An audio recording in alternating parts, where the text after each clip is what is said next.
আজকের পর থেকে অত্র এলাকায় কোন মানুষ যদি চুরি করে, আমরা রাষ্ট্রকে বলবো যাতে ওই ব্যক্তির হাত কেটে দেওয়া হয়।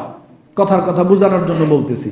এরকম একটা বিধান যদি আমরা বাস্তবায়নের ডাক দেই, আপনার কি মনে হয় যে সবাই আমরা একমত পোষণ করব?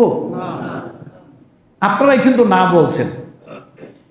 যদিও এখানে কোনো অমুসলিম নাই, যদিও এখানে কোনো খ্রিস্টান নাই, যদিও এখানে কোনো বৌদ্ধ নাই, তাহলে চোর চুরি করলে হাত কেটে দাও, এটা কোরআনে আছে না নাই?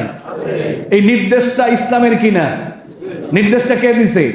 আল্লাহ দিছে। এটা আল্লাহর বিধান। যেই কোরআনে আল্লাহ সালাতের কথা বলছে, যাকাতের কথা বলছে, জিকিরের কথা বলছে, হজের কথা বলছে, পর্দার কথা বলছে, কোরবানির কথা বলছে, ওই কোরআনই আল্লাহ তাআলা বলছে চোর যদি চুরি করে নির্ধারিত পরিমাণ সেটা যদি প্রমাণ হয়, রাষ্ট্রের পক্ষ থেকে হাত কেটে দাও। নির্দেশটা কার? আল্লাহ। তাহলে আপনারাই কিন্তু বললেন যে এটা অনেকে মানবেন না। তো এখনই তো প্রমাণ হয়ে গেল আমাদের ঈমান আছে কি নাই। এখনই তো প্রমাণ হয়ে গেল আমাদের ঈমান আছে কি নাই।